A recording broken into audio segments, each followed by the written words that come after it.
இட்லி எப்பா இட்லி போட்ட சமான எவ்வளவு பெரிய பூகம் வந்தாலும் சரிடா நீ ஒரு ஆள் எஸ்கேப் ஆயிருப்பா. வெல்கம் டு ஐரக்ஷன் சேனல். எங்களோட வீடியோஸ் உங்களுக்கு பிடிச்சிருந்ததுன்னா லைக் பண்ணுங்க, கமெண்ட் பண்ணுங்க, ஷேர் பண்ணுங்க, மறக்காம சப்ஸ்கிரைப் பண்ணுங்க. ஓகே, இப்போ வீடியோ பார்க்க போறோம்னா தளபதி விஜய் திருச்சியில் பேசின வீடியோ தான் பார்க்க போறோம். பார்க்கலாமா? குடி இருக்கும் பின்னாடி எம்ஜிஆர் சிலை இருக்குது. உங்கள் அனைவருக்கும் என்னுடைய வணக்கம். கரெக்டா இடத்துல நின்று எல்லாரும் எப்படி இருக்கிறீங்க? காலையில் எல்லாரும் சாப்பிட்டீங்களா? ரொம்ப நேரமா வெயிட் பண்றீங்க போல. இந்த சீக்கிரம் முடிச்சிடுறேன். கேஸ் பிரச்சனை எல்லாம் எப்படி இருக்கு? ஆமா வர ஆரம்பிச்சிருச்சா? சால்வ் ஆயிடுச்சா? கேஸ் எல்லாம் புக் பண்ணீங்கன்னா புக் ஆகுதா? ஆகுது, என்ன கொஞ்சம் லேட் ஆகும். இந்த கேஸ் பிரச்சனையினால எவ்வளவு பிரச்சனைகள். இப்போ ஃபுல்லா இது வீட்டுக்கு தான் கிடைக்குது. ஹோட்டல்ல எல்லாம் மூட ஆரம்பிச்சிட்டாங்க. இதனால எவ்வளவு அதான் நான் தெரிஞ்ச நிறைய டீ கடைலாம் காலி. அங்கதான் அவங்களாச்சும் மூடிட்டாங்க. கொஞ்சம் உஷாரா இருந்திருந்தாங்கன்னா இந்த கேஸ் தட்டுப்பாடு கொஞ்சம் கண்ட்ரோல் பண்ணிருக்கலாம். இவங்களாச்சும் கொஞ்சம் முன்னெச்சரிக்கையா இருந்திருந்தா அட்லீஸ்ட் நம்ம ஊர்லயே ஆச்சும் இந்த கேஸ் தட்டுப்பாடை கொஞ்சம் அசால்ட்டா இருக்காங்க. இவங்க ரெண்டு பேரும் தான் இதுக்கு காரணம். ஆனா நம்ம ஸ்டாலின் சாரை கேட்டீங்கன்னா நமக்கு அதுக்கும் சம்பந்தமே இல்லையே அப்படின்பாரு. ஆனா அவரு வீட்டுல ஏதாவது ஒரு ரைடுனா, அவரு வீட்டுல ஏதாவது ஒரு பிரச்சனைனா டெல்லிக்கு பறந்து போயிட்டு வருவாரு. இந்த கேஸ் சிலிண்டர் பிரச்சனைக்கு கொஞ்சம் டெல்லிக்கு பறந்து போயிட்டு வரலாம்ல, கொஞ்சம் பிரயோஜனமாச்சு இருக்கும்ல. கேஸ் சிலிண்டருக்கு மானியமா 100 ரூபாய் தருவேன்னு சொன்னீங்களே, என்னாச்சு? கரும்புக்கு ஆதார விலையா 4000 ரூபாய் தருவேன்னு சொன்னீங்களே, கேட்டிருக்காருல, என்னாச்சு? இந்த ரேஷன்ல சர்க்கரை 1 கிலோ எக்ஸ்ட்ரா தருவேன்னு சொன்னீங்களே, என்னாச்சு? ரேஷன்ல உளுந்தம்பருப்பு கொடுப்பேன்னு சொன்னீங்களே, என்னாச்சு? நானும் இது எத்தனை வாட்டி ரிப்பீட் பண்றதுன்னு எனக்கு தெரியல. நீட்ட ரத்து செய்வோம்னு சொன்னீங்களே, என்னாச்சு? எதெல்லாம் அவரால செய்ய முடியாதோ அதையெல்லாம் பொய் வாக்குறுதிகளா கொடுத்து ஏமாத்துறது தான் இவருடைய வேலையே. இப்ப அடுத்த செட் ஆஃப் இந்த பொய் வாக்குறுதிகளை ரெடி பண்ணிட்டாரு. அதனால அவரை மாதிரி நாங்க பொய் வாக்குறுதிகள்லாம் கொடுக்க மாட்டோம். மக்களுடைய தேவைகள் என்னன்னு சரியா புரிஞ்சுக்கிட்டு அதுக்கு ஏத்த மாதிரி தான் நாம செயல்படுவோம். 6 சிலிண்டர்கள் தாய்மார்களுக்கு கட்டணம் இல்லாம அன்னபூர்ணி சூப்பர் 6 திட்டம் சொன்ன மாதிரியே நிறைவேற்றுவோம். இந்த போர் நினைச்சுனா கல்யாணம் ஆகி போற நம்ம தங்கைகளுக்கு 1 பவுன் தங்கமும் பட்டு சேலையும் சொன்ன மாதிரியே கொடுப்போம். 60 வயசு வரைக்கும் இருக்கிற குடும்ப தலைவிகளுக்கு மாதந்தோறும் 2500 சொன்ன மாதிரியே கொடுப்போம். என்னுடைய அம்மா, அக்கா, தங்கைகள் எல்லாருமே தமிழ்நாட்டுல எந்த மூலையில இருந்து எங்க வேணாலும் தமிழ்நாட்டுக்குள்ள பஸ்ல வேணாலும் ஃப்ரீயா போகலாம். கல்வி, ரேஷன், மருத்துவம், குடிநீர், சாலை வசதி, பஸ் போக்குவரத்து, இந்த மாதிரி அடிப்படை விஷயங்கள்ல தான் எங்களுடைய முதல் கவனம் இருக்கும். நான் ஏற்கனவே சொன்னது மாதிரி நிறைய கவர்மெண்ட் ஸ்கூல்ல இந்த டாய்லெட் வசதிகள்லாம் சரியா இல்ல, அதை சரிப்படுத்தணும்னு சொன்னோம். உடனே இதெல்லாம் ஒரு பெரிய விஷயமா அப்படின்ட்டு சில அறிவாளிங்க கேட்டாங்க. அந்த அடிப்படை வசதிகள் இல்லாததுனாலதான் ஒரு 12th ஸ்டாண்டர்ட் படிக்கிற பொண்ணு ஒரு அவசரத்துக்கு ஒரு காட்டு பக்கம் ஒதுங்கினாங்க. என்னாச்சு? இந்த உலகத்தை விட்டே போயிட்டாங்க. அதுக்கு என்ன காரணம்? இந்த மாதிரி அடிப்படை வசதிகள் இல்லாததான் காரணம். அதனால என்னுடைய தாய்மார்களே, உங்களுக்கு பாதுகாப்பு இல்லாத இந்த அடிப்படை வசதிகள் கூட செஞ்சு கொடுக்காத இந்த தீய சக்தி திமுக அரசை என்ன பண்ணலாம்? தூக்கி வீசி எறிவோமா? எவ்வளவு 2026 வந்தும் எதுக்கு இப்ப பாத்ரூம் அங்க இங்க இல்லைன்னா அது சுத்திக்கிட்டு? எவ்வளவு நம்ம ஊருக்கே வருவோம், பின்னாடி நம்ம இருக்கா? திருச்சிக்கே வருவோம். இங்க ஒரு மந்திரி இருக்கிறாரு, நகராட்சி துறையில வேலை வாங்கி தரதா சொல்லி ஓ கோடிக்கணக்கான பணத்தை லஞ்சமா வாங்கிக்கிட்டு தகுதியானவங்களுக்கு எல்லாம் வேலை வாய்ப்பு கிடைக்காத அளவுக்கு பண்ணிருக்கிறாரு. இதெல்லாம் எவ்வளவு பெரிய ஒரு ஏமாத்து வேலை. அதனால நம்ம தம்பி தங்கைகளே, உங்களுக்கு இந்த வேலை வாய்ப்பை பறிச்ச இந்த ஸ்டாலின் சார் சர்க்காரை என்ன பண்ணலாம்? தூக்கி வீசி எறிவோமா? உங்களுக்கு இந்த பாதுகாப்பு இல்லாத, சட்டம் ஒழுங்கு சரியில்லாத இந்த தீய சக்தி திமுக அரசை என்ன பண்ணலாம்? தூக்கி வீசி எறிவோமா? நகராட்சி துறையில மட்டுமே 1000 கோடிக்கு மேல ஊழல்னா, அப்ப மத்த துறையில எல்லாம் கொஞ்சம் கணக்கு போட்டு பாருங்க, தலையெல்லாம் சுத்தி போயிடும். நான் கொஞ்ச நாளைக்கு முன்னாடி சொல்லியிருந்தேன், இந்த ஸ்டாலின் சார் டாக்ஸ் அப்படின்ட்டு, இந்த ஜிஎஸ்டி மாதிரி எஸ்எஸ்டி, அதை பத்தி அவங்க வாயை திறக்கலைங்க. என்னமோ அவங்களே ஒத்துக்கிட்ட மாதிரி இருக்குது. ஆமா, இப்படி ஒரு டாக்ஸ் இருக்குது அப்படின்னு அவங்களே ஒத்துக்கிட்ட மாதிரி ஆயிடுச்சு.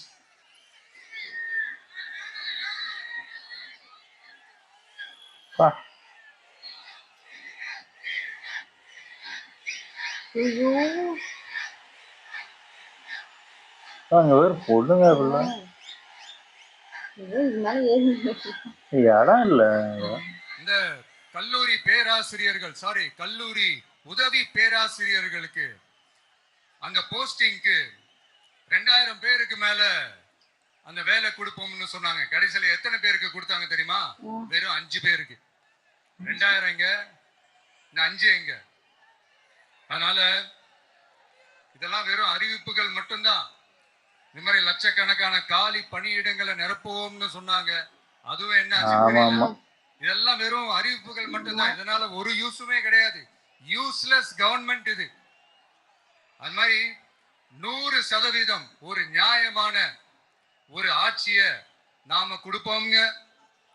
100% நீங்க இந்த விஜய நம்பலாமுங்க. நீங்க நம்புறீங்கன்னு எனக்கு தெரியும்.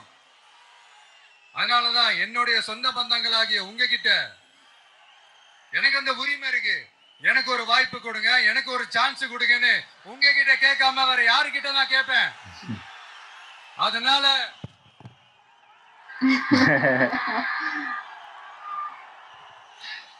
எனக்கு ஒரே ஒரு வாய்ப்பு கொடுங்க.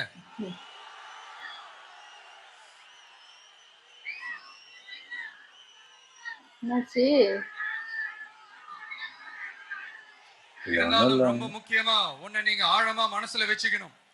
இந்த எலெக்ஷன்ல திமுக ஏலத்தில் எடுத்திருக்கிற கல்லாப்பட்டி கூட்டணியோட சேர்ந்து, அப்புறம் நாம ஏற்கனவே சொன்னோமே அந்த மற்றும் பலர் கூட்டணின்னு ஒண்ணு இருக்குல்ல, அவங்களோடும் கள்ள கூட்டணி போட்டுக்கிட்டு எல்லாரும் முன்னா சேர்ந்துகிட்டு நம்மள உங்க விஜய எப்படி எல்லாம் எதிர்க்கிறாங்கன்னு நான் சொல்லிதான் உங்களுக்கு தெரியணும்னு அவசியம் இல்ல. இந்த கரூர் நிகழ்ச்சி சூழ்ச்சின்னு பலர் சொல்றது மாதிரி நம்ம கடைசி படமான ஜனநாயகன்,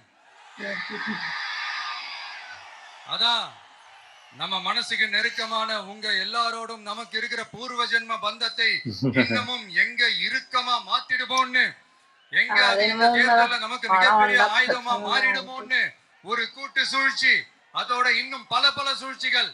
அதனால ஒரு படத்துக்கு இப்படி சென்சார் கொடுத்துதான் ஆகணும், தள்ளி போடவே கூடாது. நீதி வேண்டும். ஆமா, வந்த பாத்துக்கு அவரையும் அவங்க கொள்ளையடிக்க இதுவரைக்கும் எப்படி உங்களை ஏமாத்திட்டு இருக்காங்க தெரியுமா?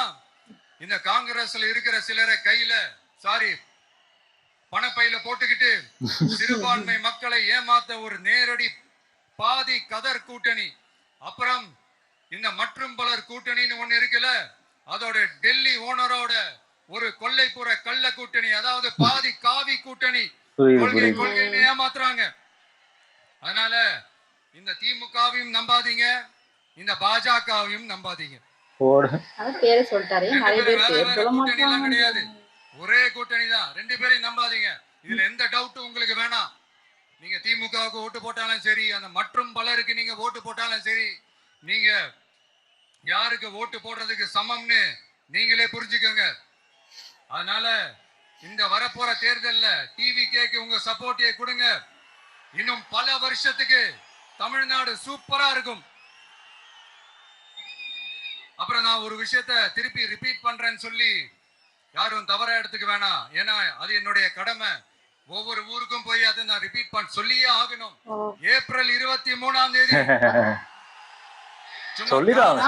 பக்காவா ரெடி ஆயிட்டு ஓட்டர் ஐடி கார்டை கையில எடுத்துக்கிட்டு முதல்ல பூத்துல போய் நின்னு அந்த விசில் சின்னத்துக்கு நேரா இருக்கிற அந்த பட்டனை ஒரு அழுத்துங்க. உங்க வீட்டுல இருக்கிற ஒவ்வொருத்தரையும் அழைச்சிட்டு போங்க. சப்போஸ் வெளியூர்ல இருந்து இங்க திருச்சியில இருக்கீங்கன்னா என்னடா ஊருக்கு போய் ஓட்டு போடணுமேன்ட்டு அசால்ட்டா விட்டுறாதீங்க. இப்பவே அட்வான்ஸ் அவங்களுடைய டிக்கெட்டை புக் பண்ணுங்க. இது ஒரு தலைமுறைக்கான ஒரு தேர்தல், உங்களுக்கான தேர்தல். எவ்வளவு பெரிய வசதியான வாழ்க்கையா இருந்தாலும் எல்லாத்தையும் உதறி தள்ளிட்டு உங்களுக்காக மட்டுமே வந்திருக்கிறேன். உங்களுக்காக நன்றி கடன் செலுத்துறதுக்காக மட்டுமே வந்திருக்கிறேன். அத்தனை வழிகளையும் தாங்கிக்கிட்டு உங்களுக்காக மட்டுமே வந்திருக்கிறேன். ஒரு நாளும் பொய் சொல்லி உங்களை நான் ஏமாத்த மாட்டேன். 4 முனை போட்டி 40 முனை போட்டின்னு எத்தனை முனை போட்டின்னு வந்தாலும் இங்க 2 முனை போட்டி மட்டும்தான். ஒண்ணு டிவிகே, இன்னொன்னு டிஎம்கே. மக்கள் விரோத ஆட்சி நடத்துற ஸ்டாலின் சார் வேணுமா, மக்களை நேசிக்கிற விஜய் வேணுமா? அவ்வளவுதான் இந்த தேர்தலே. அதனால உங்க விஜய்க்கு, உங்க அண்ணனுக்கு, உங்க தம்பிக்கு, உங்க பிள்ளைக்கு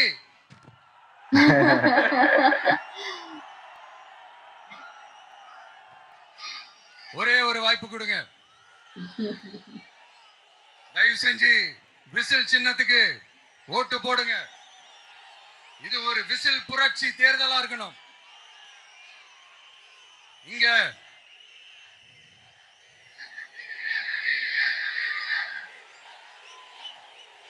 தேங்க்யூ. இங்க திருச்சி இந்த எல்லா தொகுதியிலும் நம்மளுடைய நண்பர்களை, நம்மளுடைய தோழர்களை வேட்பாளர்களா அன்னைக்கு அறிவிச்சேன். நான் நிப்பாட்டி இருக்கேன். அவங்க வேற, நான் வேறன்னு தயவு செஞ்சு பிரிச்சு பாத்துறாதீங்க. அவங்க எல்லாரையும் வெற்றி பெற செய்யணும்னு உங்க எல்லாரையும் தாழ்மையுடன் நான் கேட்டுக்கிறேன். நான் தன்னந்தனியாளு நீ எழனம பாரு. ஓ இந்த பாட்டு இது இங்க 8 கோடி பேரு மிரல போது ஸ்டேட்டு எங்க விசில் சத்தம் கேட்டு நல்லவங்க வாழ நீ விசில் கடி ஓட்ட கடைசி நம்பிக்கை மக்களை தேடி வருது. அத இறுக்கி புடிச்சு ஒரு வரலாறு எழுது. உங்க விஜய் நான் வர விசில் அடிக்க ரெடியா?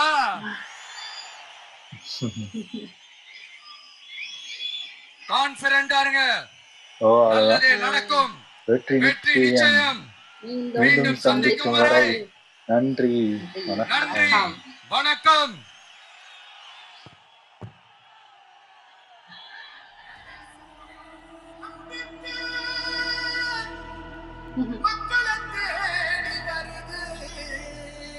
சூப்பர், நல்லா இருந்துச்சு. ஆனா பயங்கரமா போ இதாதான் ஆகுது. பெரம்பலூர்லயே ஏதோ பிரச்சனைலாம் ஆச்சுன்னுலாம் சொல்லிட்டு இருந்தாங்க. அதுக்கப்புறம் ஆதவ அர்ஜுனா ஏதோ ஒரு மீட்டிங் போட்டு பேசிட்டு இருந்தாங்க. பாட்டில கொண்டு எரிஞ்சு பார்த்தா அது எந்த கும்பல், தீய சக்தி கும்பல் தான் பண்ணிருக்கு. ஆமா ஆமா, அதுக்குதான் மூஞ்ச வேகமா மறைச்சு கூட்டு போயிருக்காங்க.